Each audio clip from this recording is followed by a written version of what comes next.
Jai Baba, and welcome everyone. We're so thrilled to have all of you here again today. Some of you were here Friday. Some of you, this is your first time with us. We managed to get through a minor miracle, which is we got through the introduction and the preface and the history last time on Friday. That's on the recording if you want to catch up with that. And it's very exciting that we're actually going to delve into the actual talks given to the boys, the 34 talks. So we're going to do things a little bit differently today. I just want to remind you there are a couple of constraints. One is we really need to focus on the book only. You know, anything else we don't have time to discuss. The second thing is, this is all new material from Baba, and it's kind of surprising for a lot of us who've seen some previews, but it may be a little difficult, therefore. So we're going to open it up to questions as we have the chance, but please don't unmute yourselves. What I'm going to ask is, while we're reading, if you have a question about the details of what's being read, something you don't understand, if you can put it in the chat window, that way we won't have a lot of confusion going on. Much appreciated in that respect. And the third thing is, we just can't get into a whole lot of depth right now. This is not the only time you'll have a chance to study this with Ward, I promise you. So with that said, everyone please mute who is not muted except for Ward. You were saying something else, Cassandra, which is worth mentioning, that we're thinking with this first session to read through the first lecture and then have questions and interaction then, rather than doing it on basis of it being 1 hour, because that would be a more natural point from which to do that, right? Yeah, very good. Thank you for reminding me. We've had a lot of discussions about how to do this. It's going to evolve over time. There's no question about it. Another thing I wanted to mention is, if your question doesn't get answered, you can send an email and we'll see if we can work it in somehow. If you send it to the CANDIC info@gmail.com. Are we ready? Are you ready, Ward? Go ahead and share. I'm ready. Okay. Let's see. Which one? Okay, are you seeing it? Good job. All right. Actually, I'll go back to the previous page. This is the first page of this section, Creation and Its Causes, Lectures to the Mayor Ashram Boys. And this is Baba talking out the window of the crypt room. So Baba was on from December 20th. These lectures started on the 2nd, but from the 20th, he began to seclude himself within the crypt room, which is now his samadhi. So this is one of the windows of his tomb shrine right now. And this photo was taken in January, which is right when these talks. Anybody else here, or have we lost? Okay. Yes. Okay, good. Okay, so you can see here on this one, like 2nd December. I'll read this one just because this is the one we're on, and it's interesting. At 9 a.m., the 5 Bhavaks, these are 5 men who Baba had seclude themselves in these tiny cabins right next to the crypt cabin. And over the next 2 months, they had very high order spiritual experiences also. So this entry tells you this. At 9 a.m., the 5 Bhavaks, Gopal Swami, Shankarnath, Sheriar, Marabanpur, Manakar, and Gulab Shah. I have to expand this, don't I? Or you can't see it. Yeah. Okay. Began to occupy their respective rooms in the Sadhak ashram under instructions never to step out of their cells and to take milk as their only food. 3 of them were still there when Baba dissolved the Sadhak ashram 2.5 months later on 26 February. That'd be 1928. That night at 8 p.m. in the West Tank Room, Baba's series of talks, compiled as Creation and Its Causes, opened with what the diary calls a very nice lecture on the universe. So later on, when you get the book, if you want to know what was going on, leaf back to this earlier section, which will tell you all of that, because it's actually very interesting and most relevant. But I thought it better not to include it within the lecture series itself, because the lecture series is very coherent and carefully structured by Baba. And okay, I want also draw your attention to this section of the book later on. I'm not going to be bringing this up every time hereafter, but sorry, it's taking me a little bit of leafing through to get there. Okay, there's this section called Notes on the Figures, and there's a lot of detailed information on the sources and figures and other things like that. And I hope soon all of those sources will be up there on the Trust website. So for people interested in that, all this information is there and available. Okay, so then going back to the start of our series here, this is, I'll just show you what we're going to be doing tonight, and then the reading can start. This is the first of the lectures. You can see it's about that long. And one thing that our reading will entail will be unpacking the figures. And what I would suggest is I'll sort of interrupt when is the best time to look at the figure. This first figure, for example, is actually a little better to look at after a paragraph or two. And we actually do need to read the key to the figure and spend a little bit of time unpacking it. Also, when we get to notes, like at the bottom of a page, here, I'll show you one. It's like those notes down there. I would suggest in general for the readers to read them. If they get too technical, like for further details, see pages, and then there's 2 or 3 or 4 lines of page numbers, just skip that. But anything substantive is, I think, useful to read as we proceed through the thing. Now, this talk and the next one, in a certain way, are introductory. And where Baba really launches into his main topic, I'll show you where that happens. Here's the second talk. I mean, these 2 talks are very interesting, but Baba is kind of preparing the ground. But it's really here in this third talk that Baba really starts. So we're going to have 2 lead-ins, you might say. Okay. Who's our first? Is it Melissa who's going to be the first reader? Yes, I'll begin. All right. Kiamat or Mahapralaya. How is the universe created? There are innumerable universes interwoven with each other, as indicated under item 2 in figure 1 above.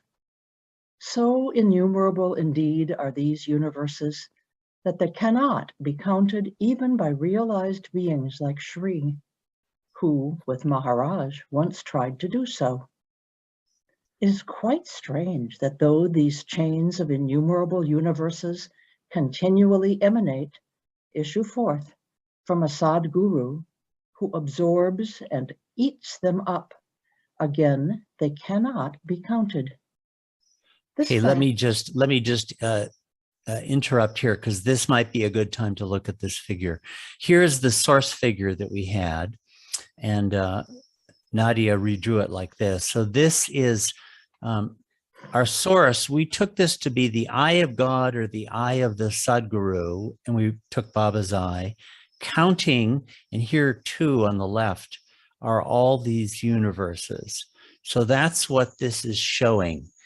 The eye of the Sadguru emanating all the universes and then trying to count them, which, as Baba proceeds to explain, cannot be done. Okay, so that's that figure. Okay, you want to go on? This fact was proven. Oh, by the way, those two footnotes might be worth reading here. Is it possible for you to make them one step bigger, or is this what I get? Unfortunately, I can't. Okay, let me see what I can do with it.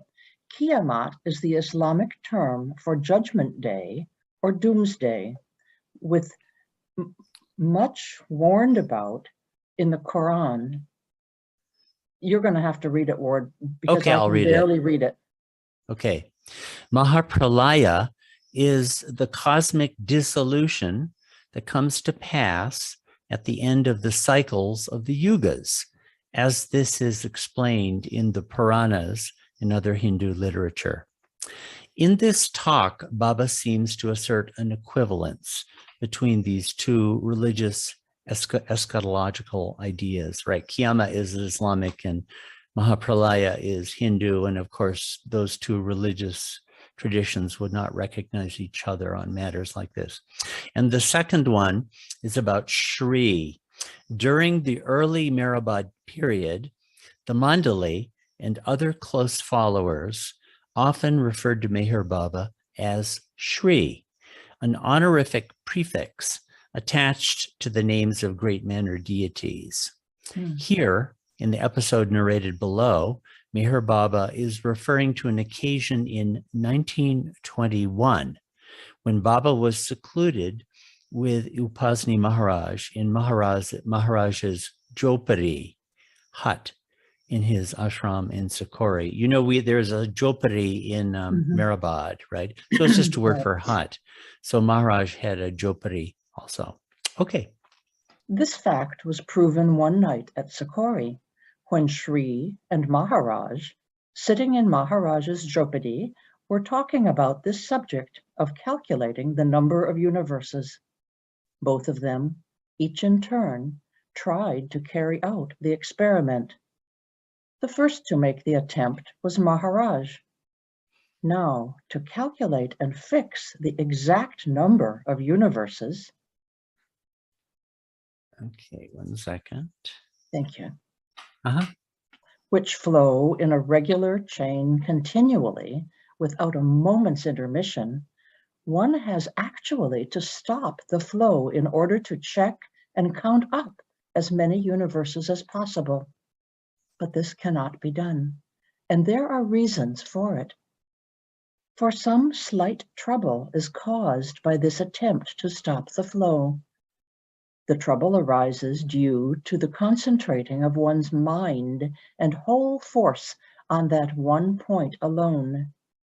All thoughts center around this one issue, and the act of concentrating for the sake of stopping the flow of universes in order to count them causes and precipitates duality, plurality from unity. Unity being the state of the realized one. This causing and precipitating of duality may sometimes prove fatal to the physical gross body, which cannot stand the strain, and so the body may even have to be dropped for a tense moment.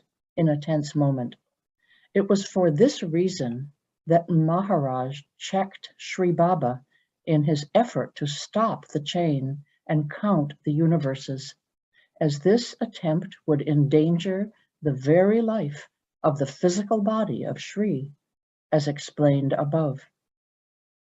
Indeed, as Maharaj said, no one has ever succeeded, not even the perfect masters. And why not? For the reason explained above. The Sayambhadi, can you say that for me? Swayambhu. Swayambhu, I see it now, okay. The self-originating reality starts from the masters, and if it were stopped for the purpose of counting, this attempt would cause and proliferate dualism and so much trouble would ensue that the very life itself, physical existence, would fall into peril.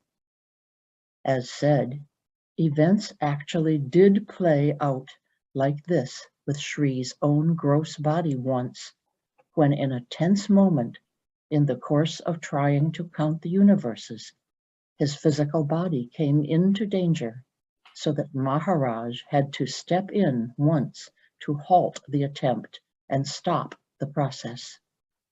If I could just, if you guys don't object, I may just throw in comments sometimes, since I've studied this for so long, just noting some themes worth heeding. One is that Baba is talking about innumerable universes. And back in those days, that was a view held by nobody within the scientific world. Whereas now it's quite commonplace. But Baba really did mean universes, and he reiterated that several, like in the East-West Gathering and so forth. He really did mean universes. And this is we're going to come back to this much later in this series in a very interesting thing. I actually am fascinated by this question and have a lot of speculations on it. The other thing, and I'm reluctant to even to try to run with this, because I don't know enough about the subject, and it's always dangerous to make speculations on this, but it's very hard not to notice a certain resemblance to this and what's called the Heisenberg principle in quantum theory, which was where you can't know both the location and the momentum of an object with precision at the very same time.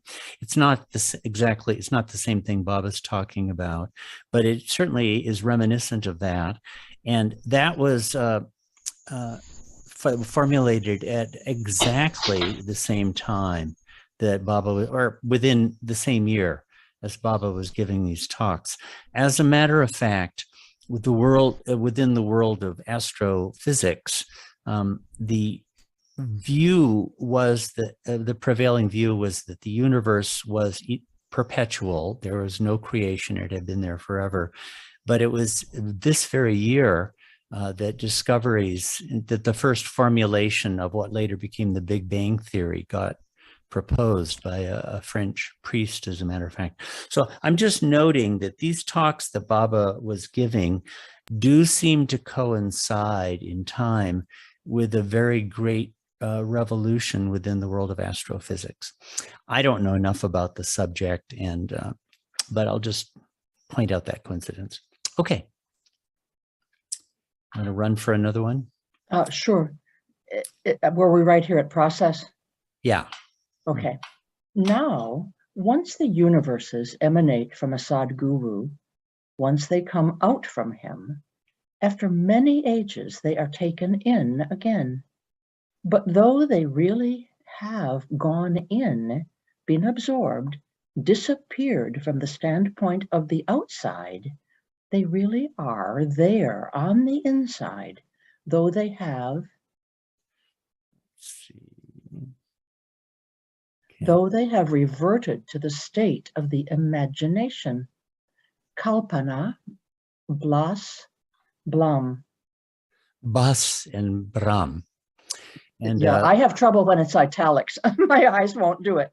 No, Thank I'm you. happy to read those out. These are, I'll just stop for those. These are okay. favorite words of Baba's, and the note translates them. Kalpana means an idea, an imagining, a whim. Bas, that BH is pronounced like buh, buh. You aspirate the B. We don't do that in English, but it's a basic consonant in the Indic languages, means illusion, and Brahm designates perplexity, confusion, delusion, wandering in the mind. All are Gujarati words. So he was saying it reverts the imagination, and then he gives those three Indic words. And hence they have become useless, yet they are there. In the due course, from the inside, they emanate, They come out again until eventually they pass through their universal minds of Mahapralaya and get swallowed up once more, and so on and on and on. As a Okay, should parallel we have, case, maybe we should have another reader? Fareshte, do you have the list of readers that Cassandra had? I'm sorry, Ward, I do not. Do you recall? I'm happy to continue. Sure. Well, let's see. We have a bunch of other people. I'm just thinking maybe like 2 pages or so is nice. Can someone volunteer, a new person? I believe Alan was on the list. Jim Wilson is on the list. Okay, Jim, do you want to jump in? I can do that. I just got on. It took me forever to get on. As a parallel case, consider your own state in sound sleep when you are unconscious of your body, of your own existence, and even of the world and universe. We could call this a kind of pralaya, a being taken and turning and entering within.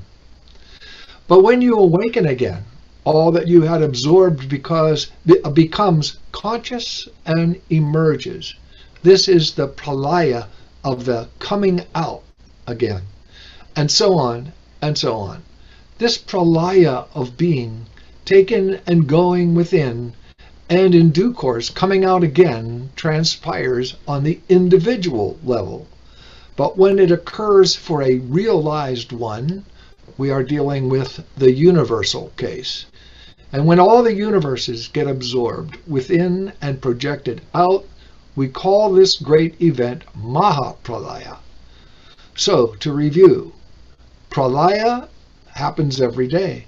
For the ordinary human being, when he reverts to sound sleep on an individual scale, and for the realized one, when that sleep occurs on the universal level. So it is said in the Quran that on the day of resurrection, Qiyamah, they will all rise up from their respective graves. And a footnote on that is this major Quranic theme is expressed in several places, including Quran 22, 6-7, which reads in English translation, "That is because God is the truth, and because he gives life to the dead, and because he is powerful over all things, and because the hour is coming in which there is no doubt, and because God will resurrect whoever is in the graves." This is the Study Quran, a new translation and commentary. And do you want to read the preceding note about Mahapralaya? Okay. In Hindu mythology and cosmology, Mahapralaya is the annihilation of the universe in the end of an age, or kalpa. Pralaya, as referred below, is a lesser form of annihilation, occurring more frequently and with less severity. In this talk, Meher Baba associates Pralaya with the annihilation on an individual scale that occurs when a person goes to sleep. So let me just mention that this use of pralaya to refer to what happens to individuals in our daily cycle is a connection Baba is making. In Hindu mythology, pralaya is used not in that way, but to refer to a less total universal annihilation. Mahapralaya is complete annihilation, and pralaya is a minor, more frequent, but lesser annihilation. But Baba is correlating that universal process with what happens on the individual cycle. That's the connection. Also, Baba's language, involution and evolution is apparent here. Yeah. Okay. Okay, let me jump on to the next page. Okay, and we can we'll hold off on the figure until we've read a little bit. Okay, 3 God states. Now, to come to the real point of explanation, mark the following 3 states of God as shown in figure 2. Take note of God in state B, where he becomes creator, preserver, and destroyer of the universe. Shristi. Okay, This let's God- actually look at it. I think this would be good right now.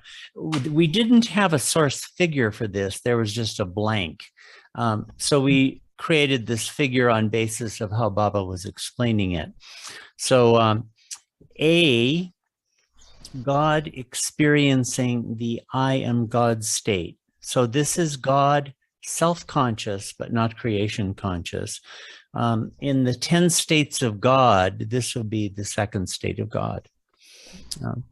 God in the beyond state. B here is right on the own point. God is the creator, preserver, and destroyer. In God speaks, this would be the third state of God. And the, Ishwar, in infinite intelligence is called Ishwar.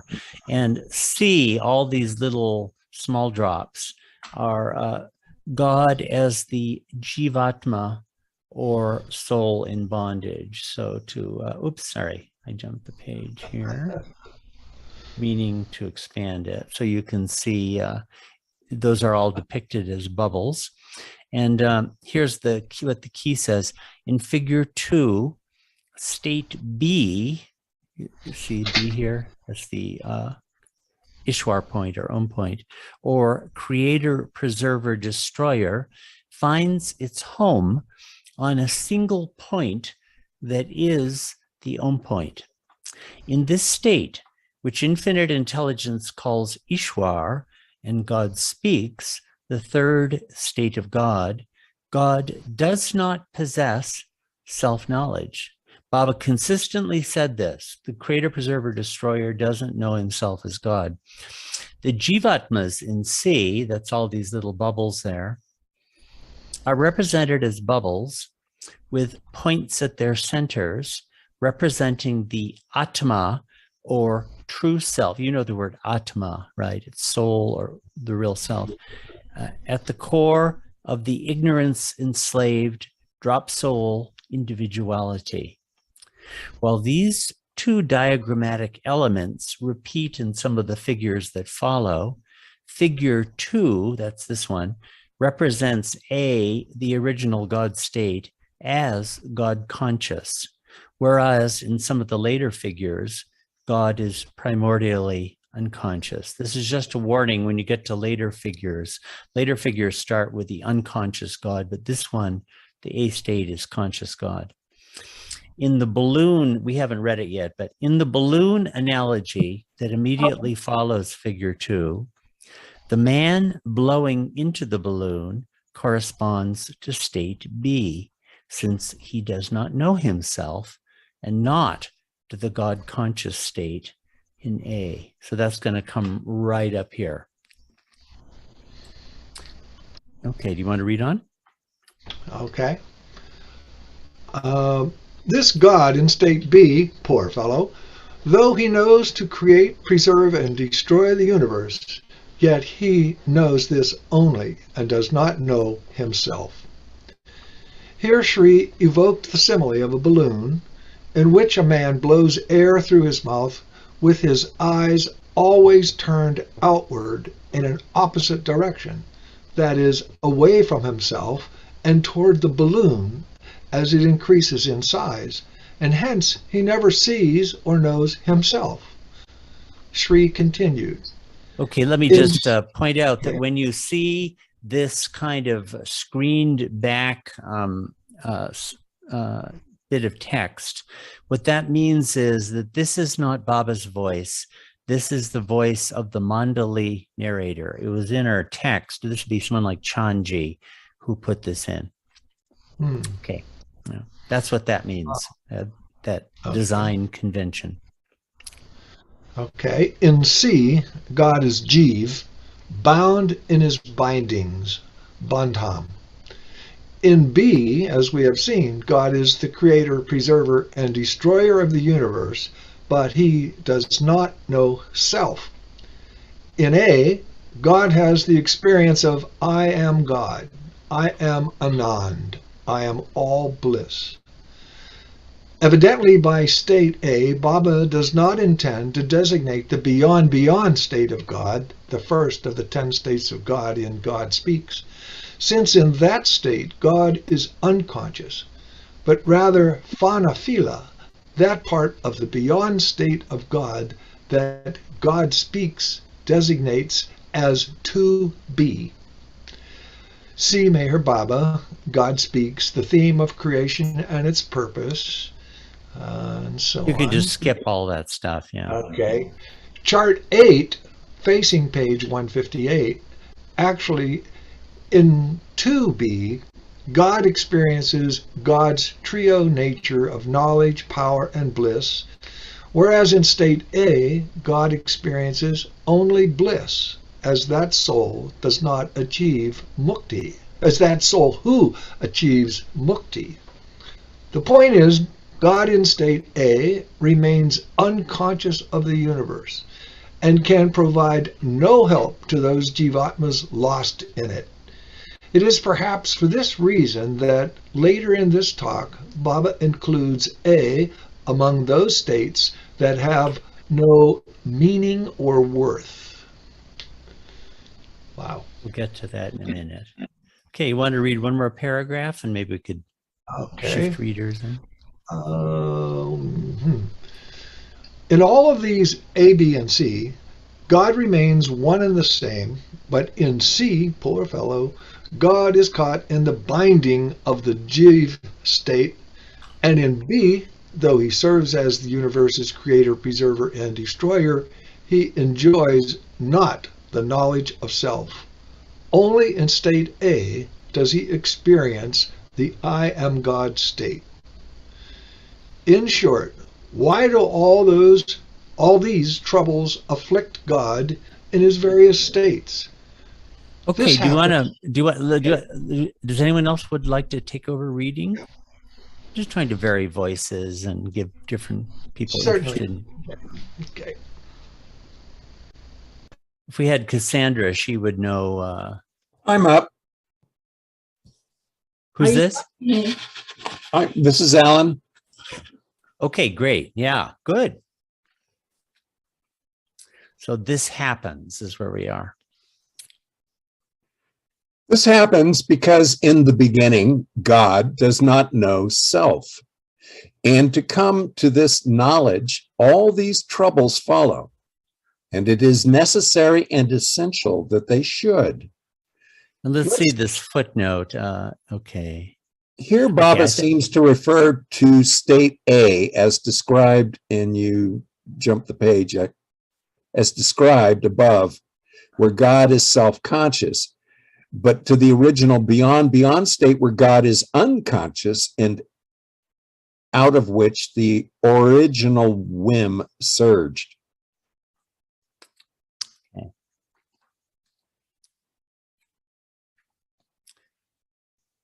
Okay, I'm going to keep going. Yeah, and that note referenced, this happens because in the beginning, God does not know self. And to come to this knowledge, all these troubles follow, and it is necessary and essential that they should. Let's take an example. Everything around you, you see with your eyes. Suppose, while looking at something in particular, while seeing that something, suddenly the idea comes to you, I must see the actual eyes that see all these things. Toward that end, you make efforts by reflecting on the problem, by reading and hearing what others say, and thus you come to know that you can see your own eyes if you look into a mirror. To fulfill your purpose, then, you need to procure a mirror, a looking glass. You proceed to pay a visit to a shopkeeper and ask him for a mirror. The shopkeeper has a mirror in stock, but he demands money in payment of its cost. You extend yourself to get the money from wherever you can, and when you manage to accomplish this, you render it to the shopkeeper, who gives you the mirror desired. Then you can actually see your own eyes in the mirror. And when you have done so, your object having been accomplished and your purpose served, you throw the mirror away, or let us say, set it aside, since it has no further use. In this analogy, the shopkeeper may be compared to the Sadguru. The money may be compared to love for the Sadguru. And the mirror may be compared to the grace of the Master, Guru Krupa. So try, all of you, to earn money with which you may procure the mirror from the Sadguru.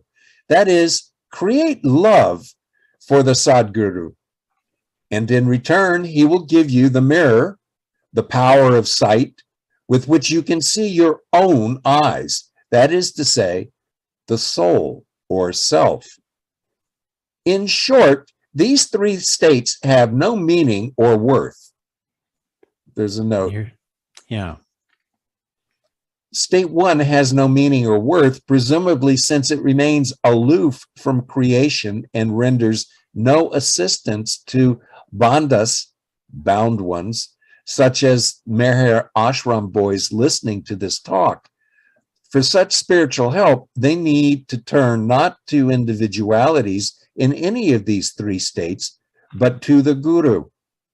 So let's just jump back to the diagram to see what he's talking about here. These A, B, and C, or A and B, he's saying these are worthless and they're of no use. And A is where God is in the I am God state. But presumably the problem is that he's in the I am God state, but isn't conscious of creation, has no duty to creation, and so doesn't have any usefulness. This is a theme Baba is going to hammer home at the end of his lectures, which is you need a master. He just keeps bringing that up at the end of talks. Okay.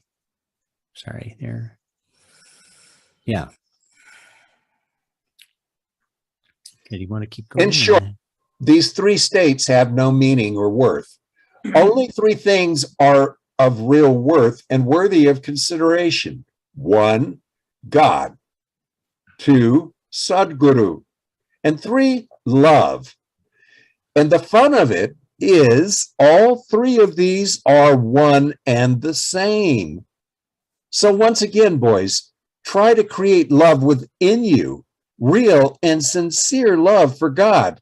That is, for the Guru, so that the Guru may show you Paramatma.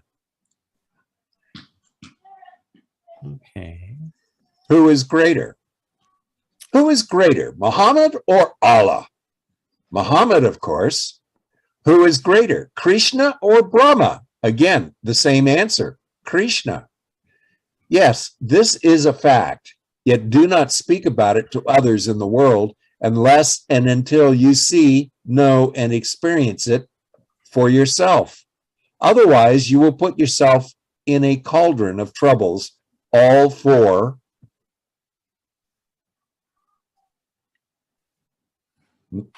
nothing. Yet this remains a fact beyond doubt. God is one, while bandhas or slaves are innumerable. Bandha karoda che. That's right. Which means bound ones are tens of millions. Wow. Karodo is the Gujarati plural of karod, which in the Indian numeric system means 10 million. The word we use is crore. It's standard word for crores of rupees, for example. 10 million. When bandha becomes one, then he is kuda, and kuda is one. Kuda ek che, as Hafiz has said in one of his poems. And there's a note. Yeah, these endnotes. Oh, yeah. The endnotes refer to the back of the book, and almost all of them are highly textual. So we can skip them.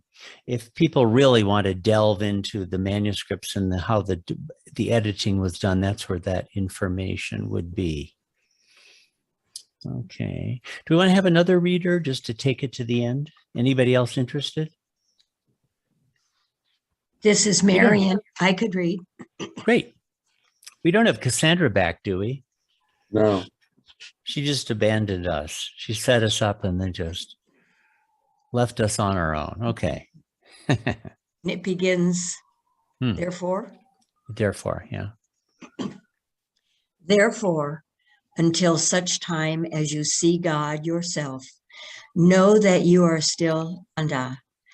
And in that imperfect state, if you declare, I am God, you are a kafir, an infidel indeed. Kafir in Islam is a very strong word. It's like you're heathen, you're out of the religion. It's one of the biggest insults you can give.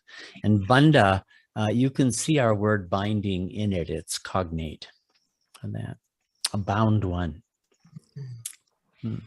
As another analogy, Shri related the story of a mad beggar who always used to shout, I am the king. And when he did, all the bystanders used to laugh. But if King George were to proclaim this, no one would laugh, but to the contrary, all would believe him, for he is that, the king indeed. And here the note, I'll just read quickly because I can say King George V, 1865 to 1936, monarch of England and nominal ruler of the British Empire from 1910 until his death. India, of course, was part of the British Raj at this time. So Bob is just referring to the monarch who is the titular head of India at this time. Hi, Ward. What did I Are you miss? back? What did I miss? Oh, Baba manifested and revealed all these secrets, but he told us not to tell anyone. Glad to have you back. Thursday. Thank you, Thursday, for keeping it going. I appreciate it. We're almost at the end of this first lecture. I'm glad you're back. Good. Want to keep going, Mary? Okay. Or again, if the same madman were taken to the throne in the inner sanctum of the royal palace and seated there with a crown on his head, enthroned and crowned thus, he could truly declare, I am the king, but not until then. So suppose, Shri continued, in an intoxication, in a sort of madness, one believes oneself to be a king, well and good. But when he comes back to his senses, then he has to hear a great strain, Shri went on. You get what Baba's... I'm sorry, it's bear. I think he has to bear a great strain. Yeah. Baba's talking about people who get deluded that they're God. That's the subject here. Yeah. So try to see God. And when you have succeeded, boldly assert, I am God. In truth, you are so already. You are God, but you need to see it for yourself. How? By seeking out, placing yourself in front of, and listening to the one who has actually seen, experienced, and united with God, and by doing as he says. And what does Shri, like any realized being, ask and desire of you? Only Prem. Prem and more Prem. Yeah, so Prem means love in the Indic languages. Over the next few months, as the Prem that Baba was calling for here had indeed awakened among the schoolboys, Baba established what he called the Prem Ashram. It didn't exist yet, but it came about because of what started happening right now, right at this time.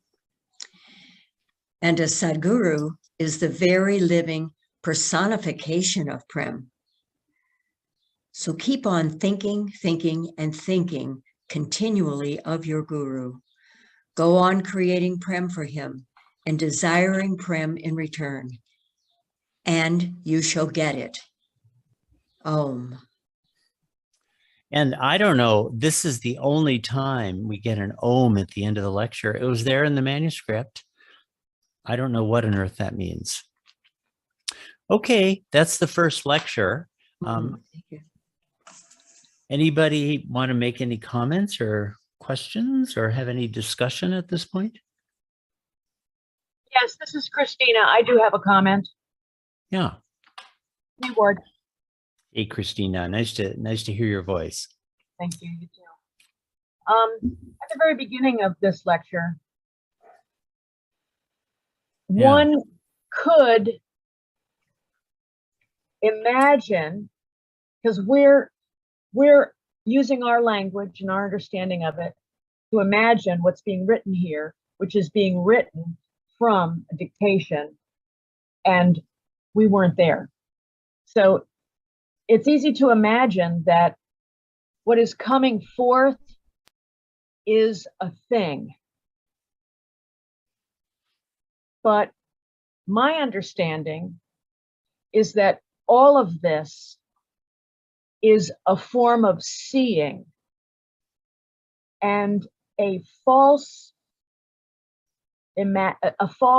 thinking of the imagination.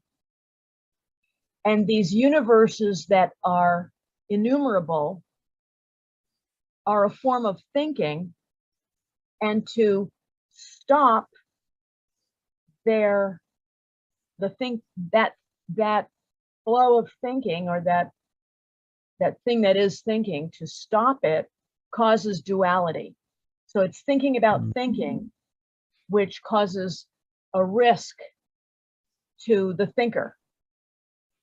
And I'm so glad that that was written here, because I haven't seen that explicitly anywhere else, and it confirms my thinking that all of it, all the universes, all the innumerable individualities are all simply the thinking of realized God.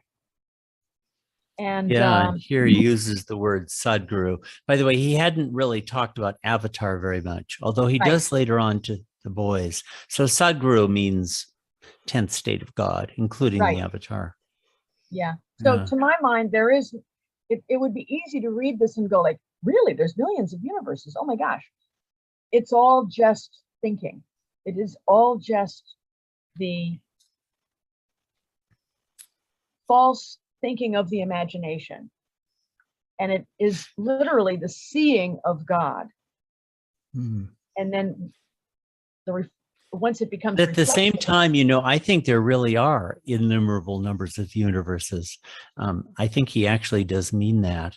And we're going to, it's totally possible, but it's still all a form of seeing, and none of it, that's why it's illusion.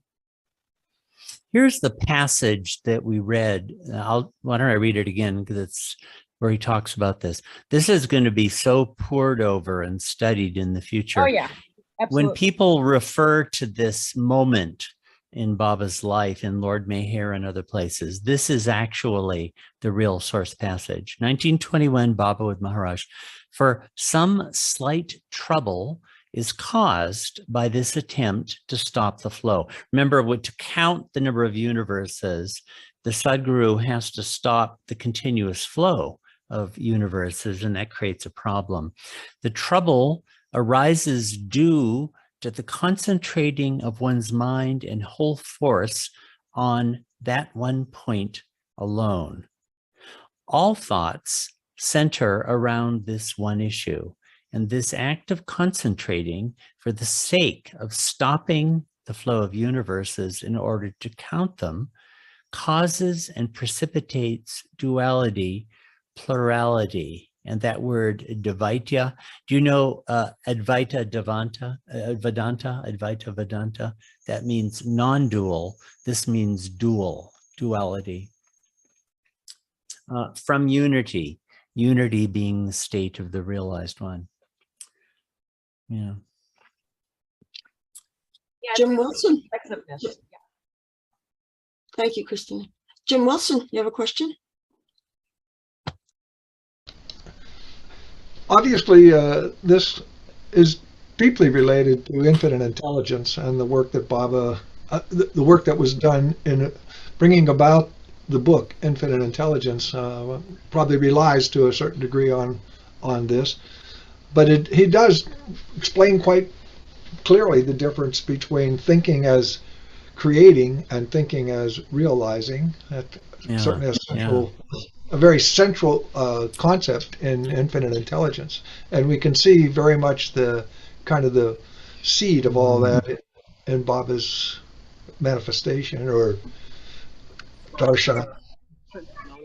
Oh, they are doing it. Yeah, you know, when this gets assimilated and studied, this whole book, it will be really a project to be done to bring this interrelation to infinite intelligence. He hadn't explained thinking and creating, you know, creating and realizing to these Mayor Ashram boys, but I agree it's very relevant to all of this. I don't know, some of you may have studied infinite intelligence, but it's of major importance. And Lindsay O'Keefe. You can unmute yourself there. Yeah. Thank you. All right. I did put my question in the chat as requested, but it's basically, there's something about duality that is expanded here that I don't understand, because concentrating on the universes apparently puts the master at risk of dropping his body. And yet the creation of universes creates duality. So is this discussed elsewhere, anywhere? No, it isn't. We're going to see later on. Yeah, I know this. It's a very enigmatic passage. It's going to really take some puzzling out, and maybe we'll need the help of a perfect master to really understand this. He does later on. There's a very, what I regard, I could really talk a long time about this, but he says, now I'm going to tell you a secret. Every individual is his own universe. Anyway, that's a big topic there. Yeah. So all I can, I'm just imagining that if the universe is already in a chain and it's being created and Baba concentrates in order to count, it's making a duality of a duality. It's kind of yeah. I don't know. Well, here he says when the master stops the flow of universes out the own point to count them, this precipitates duality. Yeah. It's a bit paradoxical. But maybe it's like an explosion or something. I don't know. Well, universes are duality, right? Yeah. So when he stops the flow, that precipitates it. I don't know. Maybe it sort of bottles it up and creates I don't know. Are there any perfect masters here who can sort of do it for a minute and show us this process? No, it's fascinating though, isn't it? Apparently stopping the flow of universes, which, as you say, are duality, stopping their flow precipitates duality. Maybe he means precipitates duality for the master. Maybe so. It's all bottled up in him, and thus he comes in hazard of dropping his body. I would have to presume that when the master does this, he is functioning out of point B here. Now, this is Creator, Preserver, Destroyer, Ishwar, but the master can assume that function also. And I presume it's through that point that all these universes flow, though Baba hasn't exactly said so right here. Can you reread that passage, please, that we're discussing? Yeah. In fact, I'll go back a little bit earlier. I know I don't know of any other passage quite like this in the Meher Baba literature anywhere. So look at this bunch of boys. Look at where he starts, for God's sakes. Holy smokes. Anyway, this fact was proven one night at Sakori when Shri and Maharaj, sitting in Maharaj's Jopari, were talking about the subject of calculating the number of universes. Both of them, each in turn, tried to carry out the experiment. The first to make the attempt was Maharaj. Now, to calculate and fix the exact number of universes which flow in a regular chain continually without a moment's intermission, one has actually to stop the flow in order to check and count up as many universes as possible. But this cannot be done, and there are reasons for it. For some slight trouble is caused by this attempt to stop the flow. The trouble arises due to the concentrating of one's mind and whole force on that one point alone. All thoughts center around this one issue, and this act of concentrating for the sake of stopping the flow of universes in order to count them causes and precipitates duality, plurality, dvaitya, from unity. It precipitates duality from unity, unity being the state of the realized one.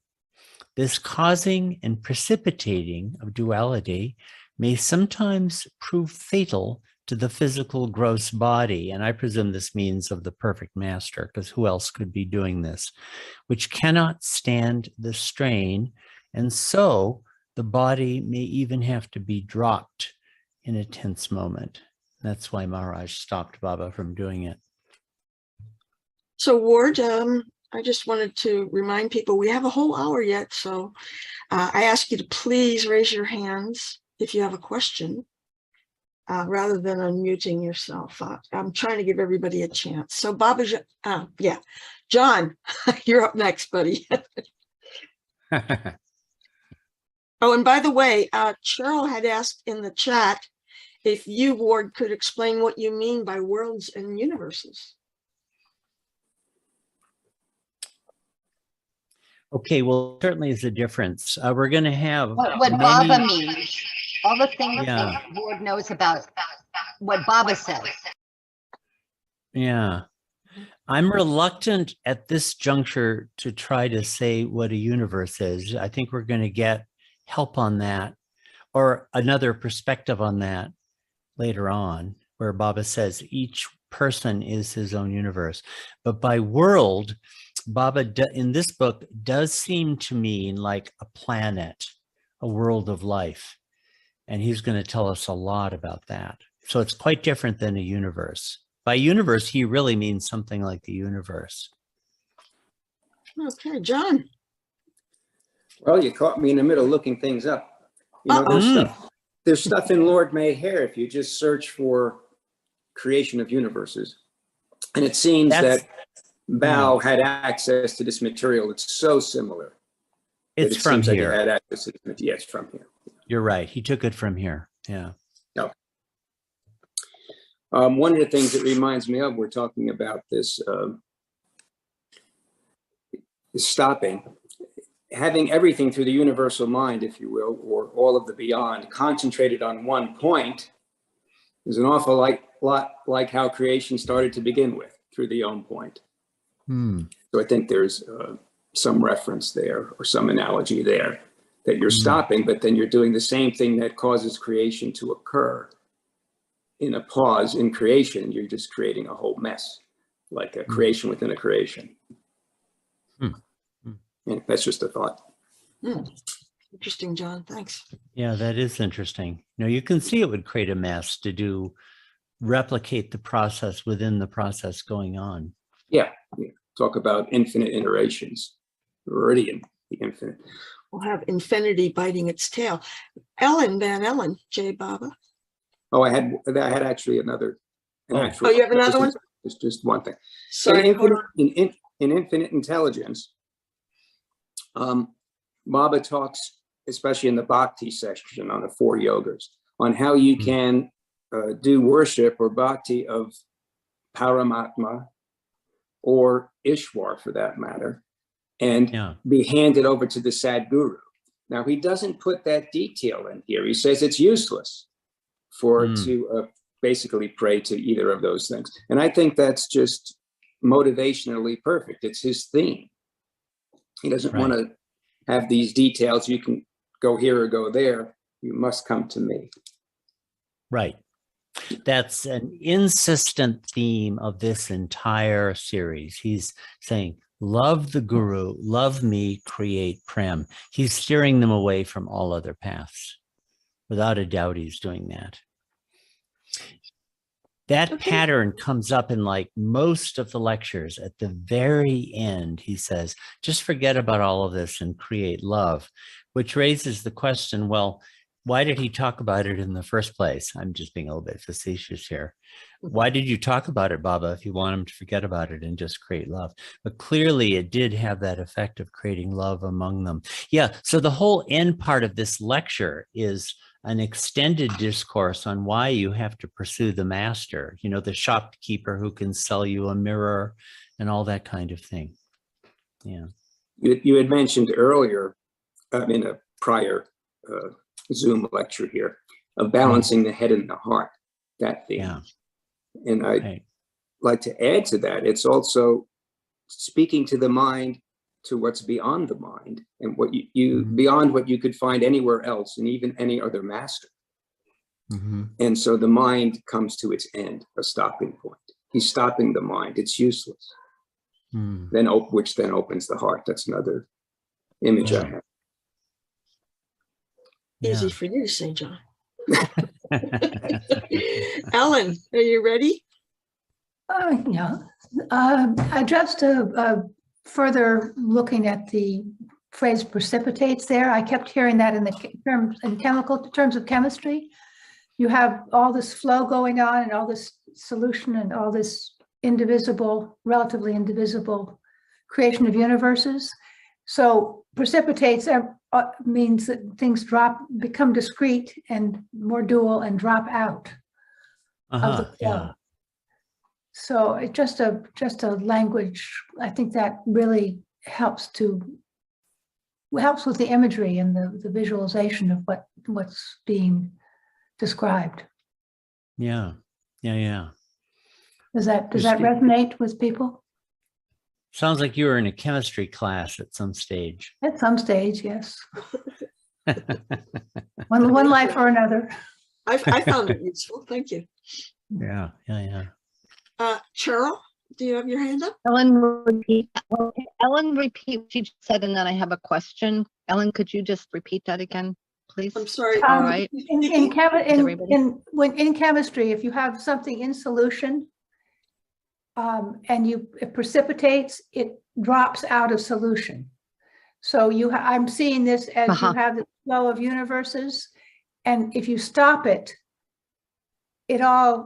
pieces fall out. It all stops being a seamless flow of creation. And it goes back to what John is saying. It all becomes a mess. So then I have my comment, which if I don't know why I'm saying but if God is all knowing, if the Sadguru is all knowing, then wouldn't he know without having to stop anything exactly how many universes there are? Since nothing is beyond him, he is everything. Apparently not. Yeah. I mean, I hope that you find out also more about this. a real polarity for me. Yeah. I guess it's indeterminable. It's indeterminable. There's no answer that can be arrived at. Yeah. So maybe Baba and Maharaj weren't really God realized. They were just kind of. I'm not suggesting that. I'm just wondering. I think there's this huge dichotomy. It is. It's a real. These are questions that the people will puzzle over, no doubt about it. But mean, I he's might get clearly sent out. saying that he, the avatar and a perfect master, were not able to do it.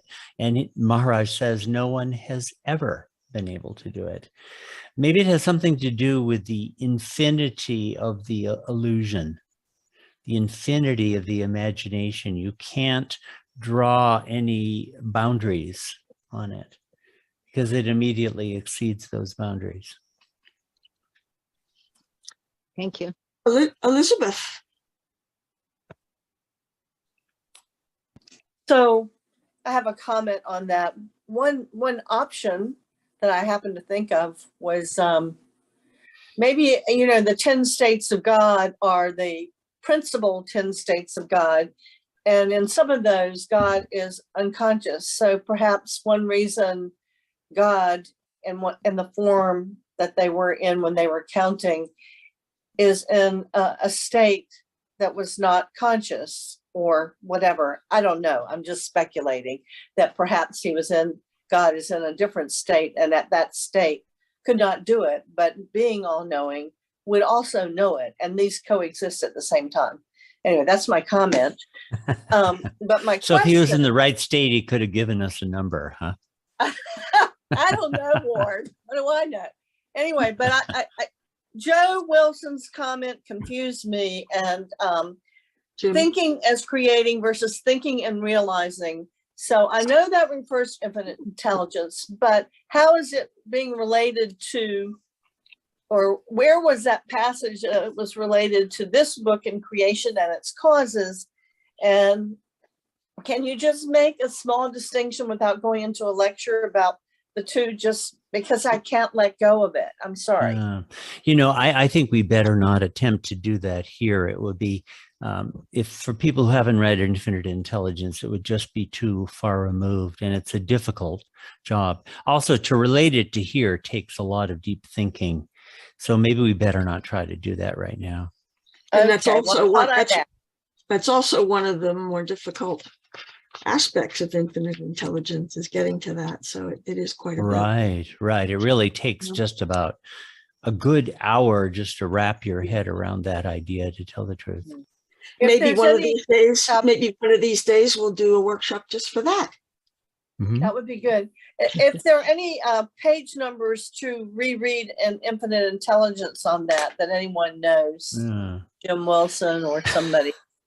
The whole book. The whole book. About the first 200 pages is the dominant theme. Thank you. I know. Thank you. Thank you. We'll have to pay a lot of money for the Cliff Notes to university. That's right. You're going to write them. Really pay money for the Cliff Notes. I heard you were going to write them, Christina. I'm halfway through. That whole theme is extremely redundant from page 1 through page 200 or so.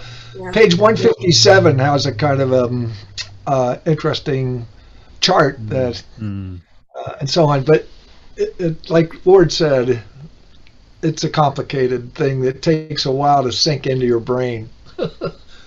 Thank you all for those comments. So Marianne from Mayor Runner is here.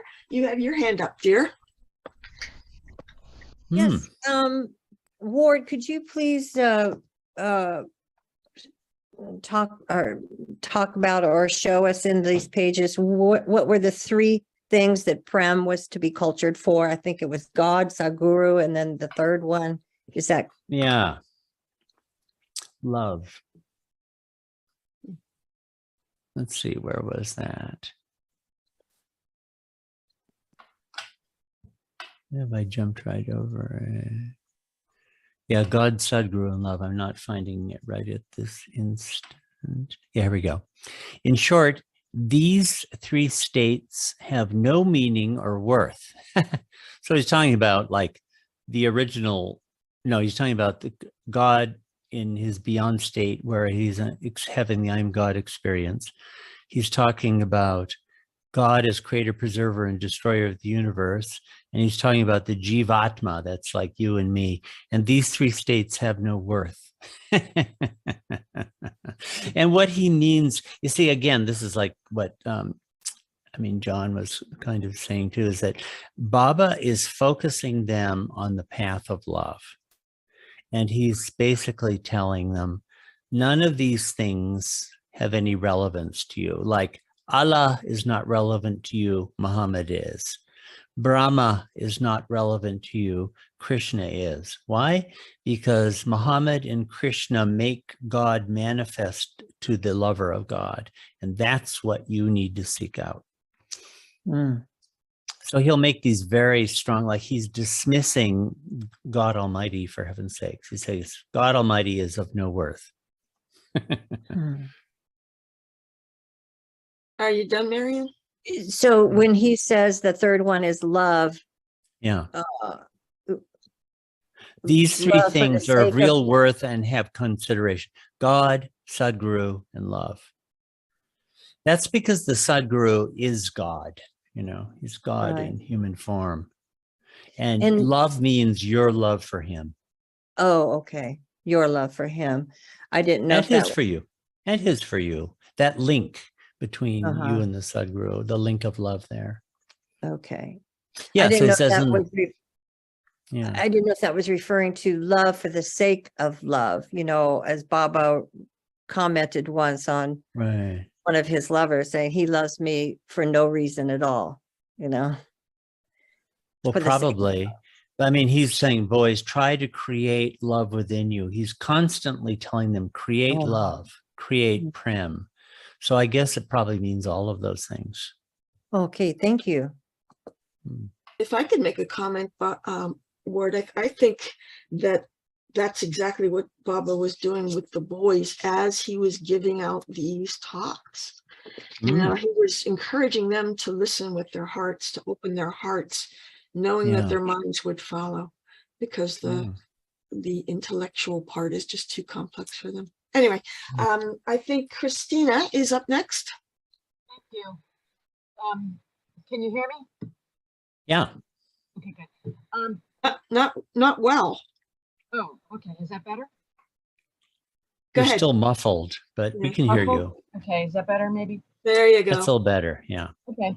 So in regard to love and referencing that first issue of not being able to count the universes, I just can keep going back to what it says in Infinite Intelligence, and that is that it is all God seeing falsely, and the process of seeing really. So, as you were saying, Ward, counting the universes would be like putting two mirrors in front of each other. It would be impossible, because one is and it would create that duality, which would cause like a vibration that could just shatter the whole business. And a vibration like movement of thought, not movement like physical and gross, but it would have its reverberation in the gross and could be catastrophic. So, and that relates to love, because that desire for God to know itself is the seminal must, as it's referred to in God Speaks, the must of that causes all love in illusion, in the universe. And so it makes sense that he would say the only thing that matters is the object and the method, you know, the Sadguru, God, the Sadguru, and that activity which will get you there. So that makes sense to me. You know, this is kind of this is from much later, but a lot of these topics we're bringing up, I mean, we don't have much about the universe, but the nature, many things relevant to this are there, but he's just been explaining all these highly detailed points about prana and akasha and drops and bubbles. This is on the 7th of December. It's about 4 lectures on. Then he says, Ishwar ane marg siva baduj kotu. Apart from Ishwar and the path, all else is false. And we had this figure, and I couldn't make sense of it. Here, this is God unconscious at the very, very beginning. This is God conscious. And here are the 6 planes. And I was trying to say, well, hey, Baba, what about like the gross sphere? What about like evolution? What about like the divine theme? Hey, man, you're the guy who came up with the divine theme. What happened to it? And then I suddenly realized this is showing like what's important to these boys.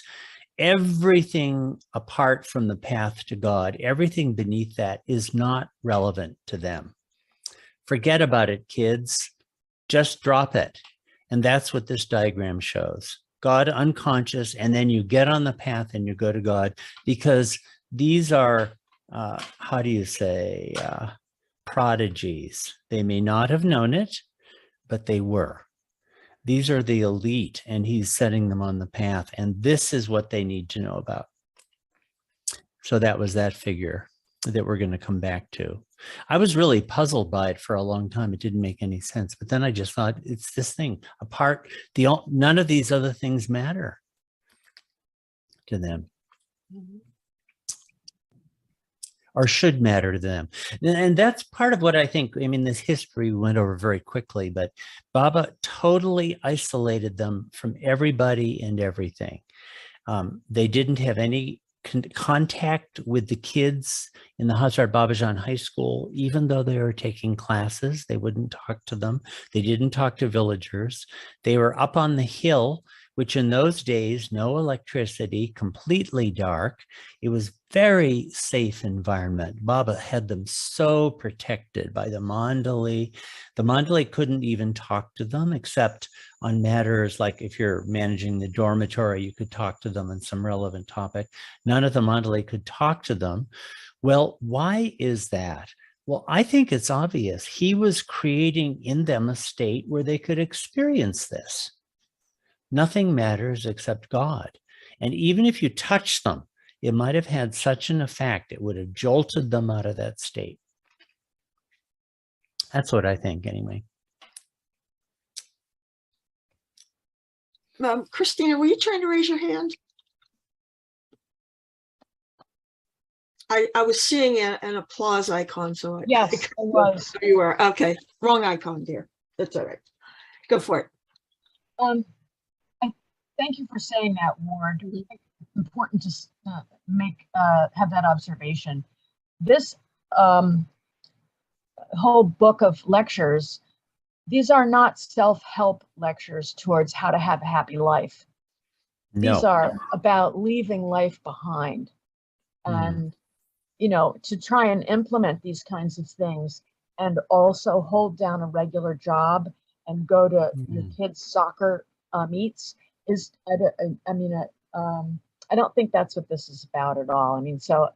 I wouldn't look at this book like some kind of a guidebook for happy living, It's the general plan of organization is the divine theme, broadly speaking, although Baba hadn't introduced that term yet, but he starts in 2 lectures when he really starts with the creation and then the evolutionary process, and then he goes to involution, but he almost completely skips over reincarnation.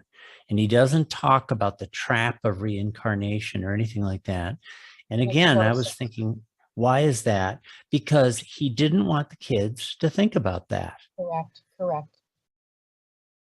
Because of like what you're saying, their job was to get on the path to God. He was actually doing it. The Mandali, he never let them experience a damn thing. But these kids, he was getting them on the path to God, the experience path. Yeah. Makes total sense. It's not about having a happy life. Yeah.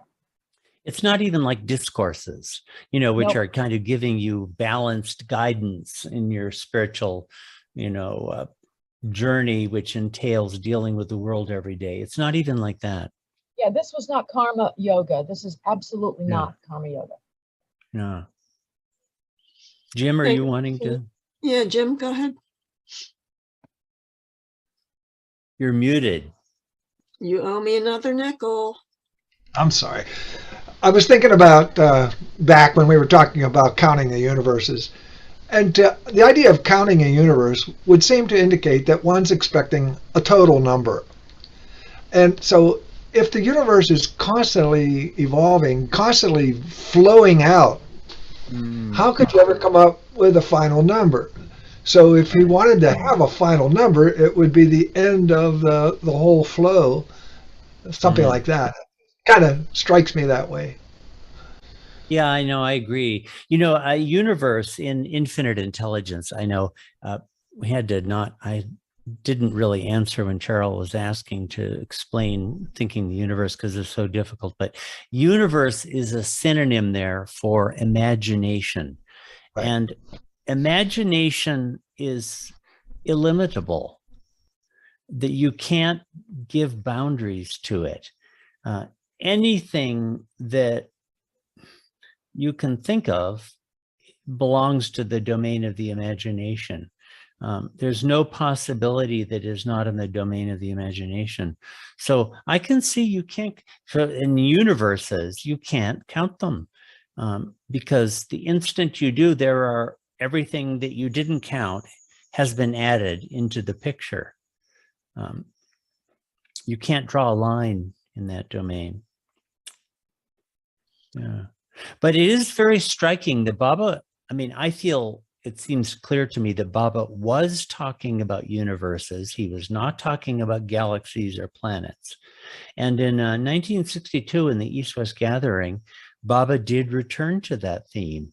And he said there are, in fact, innumerable universes. And he said that scientists would come to know this.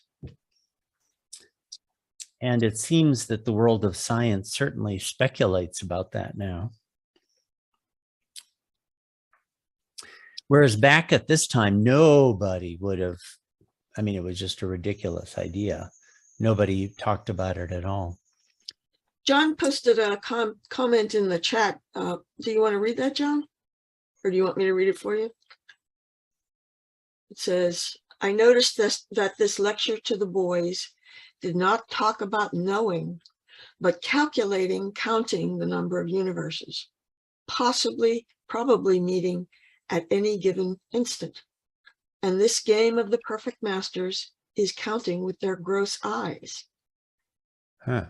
In Lord Mayhair online, it says the universes are emanating so fast, another reason the flow would have to be stopped to count them, that it is overwhelming to the human mind. Perhaps this also means the gross and mental bodies of the perfect master, even as such a one is using universal mind. Pretty good. Yeah, interesting. Yeah. You know, when we get to where it really starts, which is here, this lecture, 5th, 6th December, there, the topic of knowing really does get introduced. And it's going to turn out that knowing is one of the major themes. You can see there, ocean, light, and if you can see on that page 113, that's visible to you all, right? Ocean, light, and knowledge. Those are three great metaphoric systems that he develops a lot for about 6, 7, 8 lectures or so. This is all preliminary. Oops. Well, what should we do? Do we have further questions? We could read a little bit in the next one, or what's your pleasure? Well, I was wondering, some people hesitate to ask a question. If you want to ask, just go ahead and raise your hand. Yeah, don't worry. I'm going to stop the recording if we don't go on to another reading. Yeah. Please don't hesitate. Yeah, don't hesitate. Don't feel that like you have to, you know, that if your question is stupid or something like that. Don't worry about that. Yeah. I mean, well, why don't we do a lot of times? Yeah, a lot of times that. I want to add something. Okay. Go ahead. I'm raising my hand. Yeah. Go ahead. Go ahead. Yeah, so I have also been reading with Scott McCaig almost every Monday night for over 2 years now. Baba's messages through Narina, Baba's mystical messages. And one of the best ones, if anybody wants to read, it's been posted. It's on the Trust website, the original, and one can read it. And this is from The Good and the Bad in Mysticism. And so I'm just going to, I take notes while Scott is reading, and I'm going to just read a couple of these. This is Baba speaking through Narina. These were published in the Meher Baba journals. You know, Cheryl, I'm sorry. But I'm this sorry is to interrupt you. relevant to what we're talking about with Baba, what Baba's saying to the boys. And he's saying something, Baba's saying for what Ward has just suggested is that Baba's saying forget evolution, reincarnation, just focus on the past, and that these boys were ready, which is true. If I can just do this for a minute, I haven't spoken Well, much. we had sort of talked in the beginning, maybe you weren't here, that I we was wanted to here from stay, before the beginning. yeah, we just wanted to stay focused on the text itself. Okay, we're right. We'll try to get Okay. into it more depth in the workshops. Thank you, Cheryl. Yeah. So what do you think, Ward, should we? They're valuable. Yeah. Yeah, we often get off into a lot of different books then from this. It happens a lot. There's nobody's fault. I understand your enthusiasm, but we want to try to get through as much as the book for as many people as we can. Elizabeth, did you have a question? Well, I don't know if I can ask it because I couldn't ask my other question, but this is a similar. Ward just mentioned knowing, the concept of knowing about 5 minutes ago. And I was just wondering if you'd like to elaborate a little bit more. And this knowing, I presume, is different from creating and realizing. Yeah, Baba's going to get into that. We'll get to that in about 2 lectures. It's going to become one of the major themes. We can unpack it then. But can you just say, give an overview of what it is so we understand what you're talking about in general? Let's wait till we get there. It's very hard to unpack. There's a lot to it. I mean, it's the most interesting topic. Yeah, it's related to the gross and the subtle and prana and akash and all kinds of other things that haven't come up yet. There's a fine line between squelching your enthusiasm. Yeah. No. It's a very good question. It's just really hard. Yeah. But can you just give one sentence overview so we? He just said he couldn't. He just said he couldn't, Elizabeth. You want to call me afterwards and we can talk, okay? Yes, I would love that. Sure. Thanks. Yeah. Diana, Jai Baba. Jai Baba, Ward, I'm afraid I was called away for a moment just when you were reading about the shopkeeper and the mirror and creating love. And I was wondering if you could just summarize that for me. It seems important since you say in each lecture, Baba ends with saying, create love.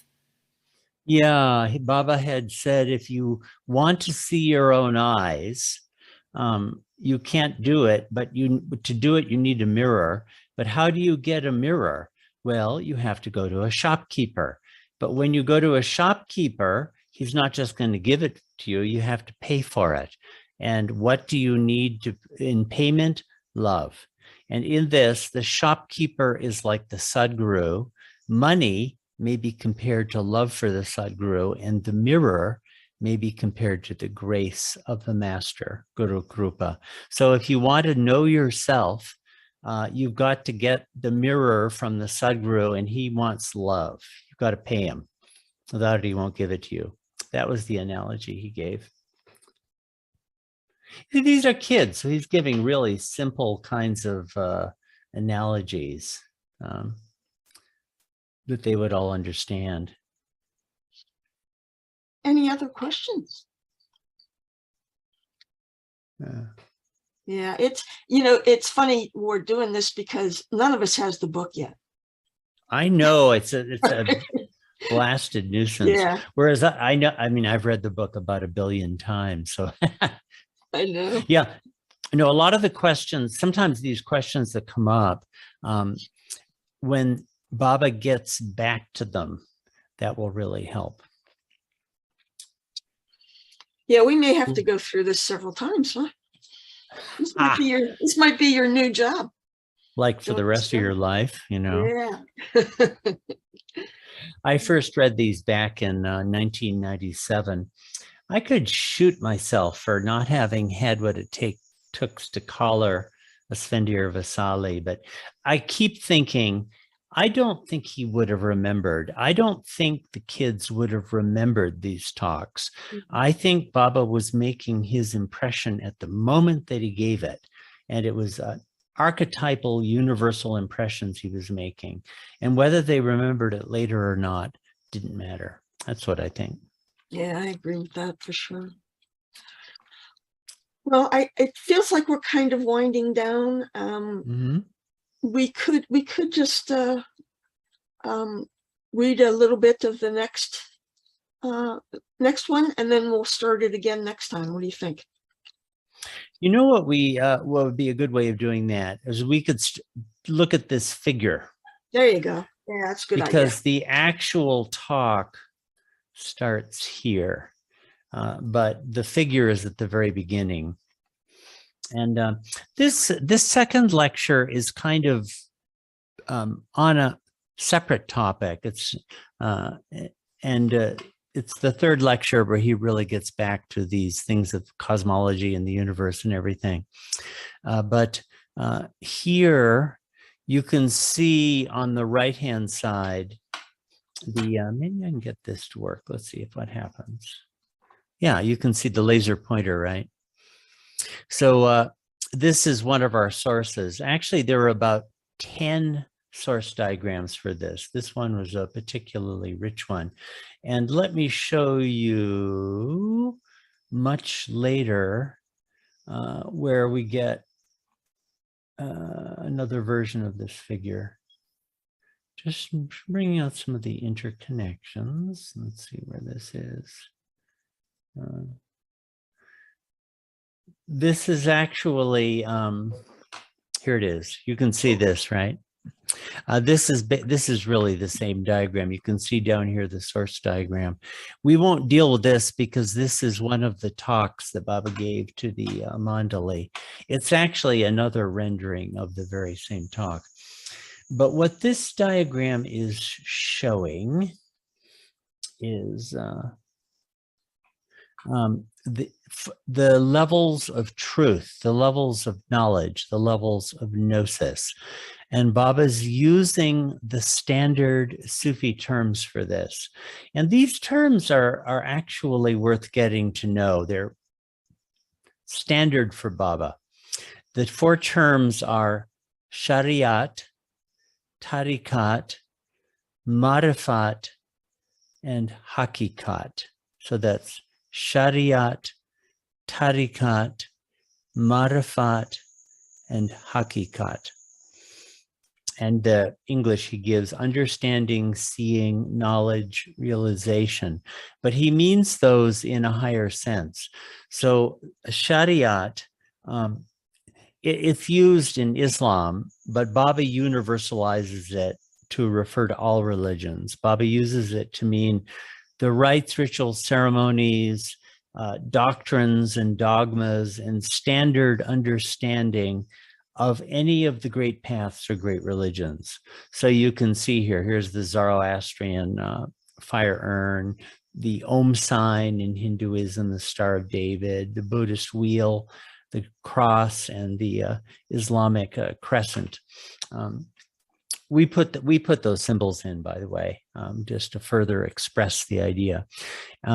So this is the level in which the masses of humanity are on. And in this lecture, he's going to talk about that, actually. Tariqat is actually entering into the spiritual path, like with the first plane. You enter into the tariqat.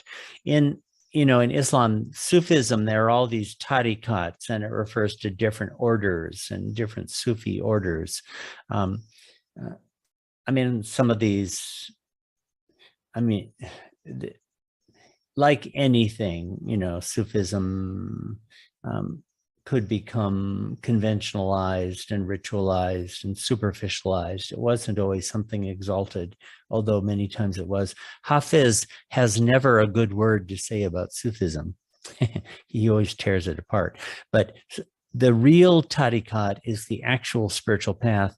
And Baba seems to use it here to refer to the lower planes, probably the first three. And marifat, now these terms get used variously in Sufism. Baba's usage is not always exactly the same, but Baba seems to refer here to marifat as the knowledge of what he later called the mental sphere, fifth and sixth plane, that kind of knowledge. And realization is hakikat, and the word haq, H-A-Q-Q, means the truth. And it's an important word in Sufism. All of these ideas are big in Sufism. The hakikat, Baba refers often at this time to the famous martyr Mansur al-Halaj, perfect master, who said, I am Anal-Haq, I am the truth, means I am God.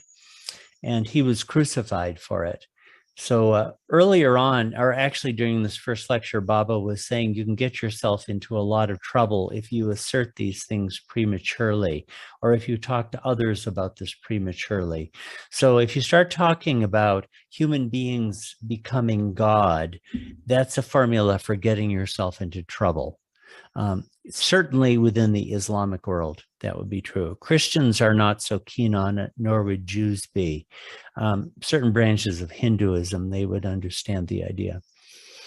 So, and here you can see that it was beautiful Persian Arabic script for these words. So I'll read this key, since this would be all of this step up towards Baba's discussion in the next week. Yeah, here's like a source diagram. You can see what we were working with. The religions are called A, B, C, D, E, F, G. We kept those letters there, but put in some of the symbols.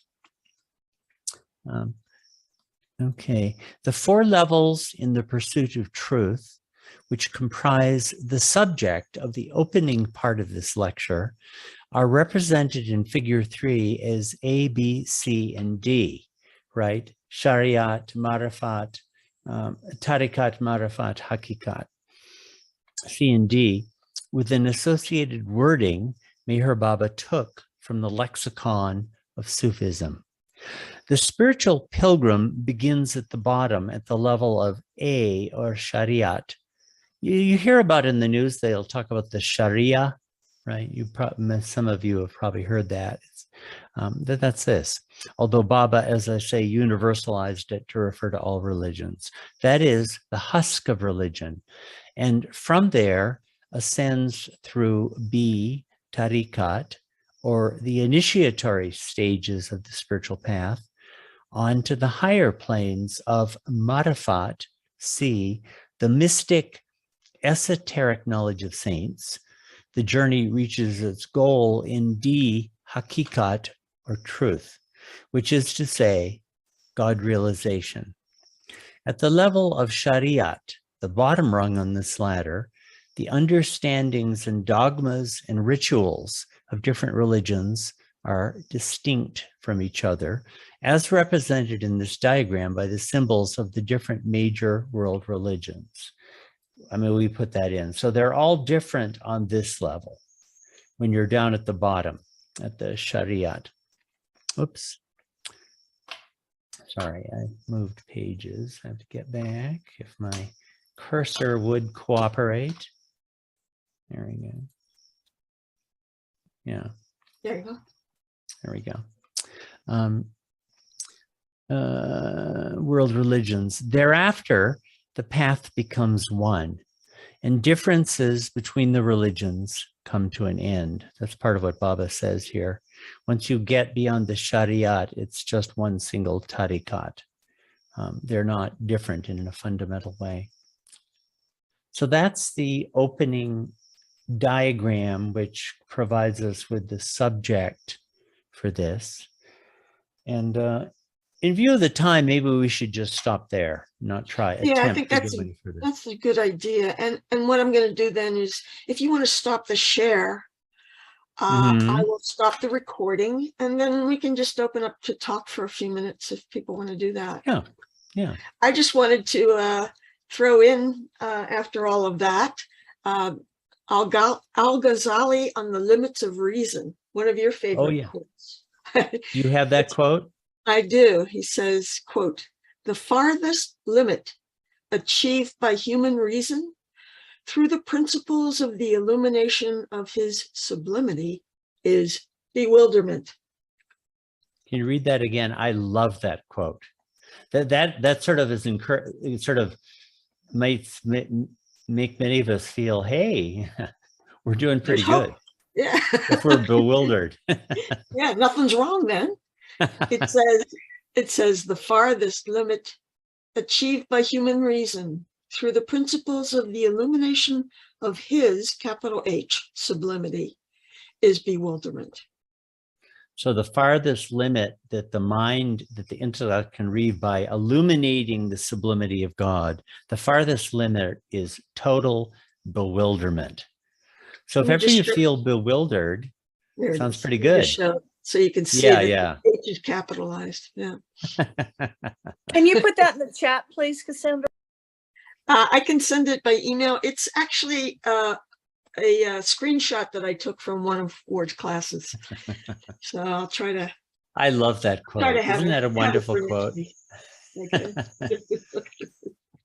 All right, let me stop the recording here. 1 second. Well, actually, before I stop, let's say the beloved prayer together, please. Yeah, okay. Go ahead and unmute if you are willing to do that. Let's hear a chant of voices in Baba's prayer. Beloved God, help us all love you more and more, till yet more, till we become worthy of union with you. Help us all hold fast to Baba's Daman till the very end. Avatar Meher Baba Ki Jai. Avatar Meher Baba Ki Jai. Avatar Meher Baba Ki Jai. Thank you all, you wonderful, shiny people. That was great.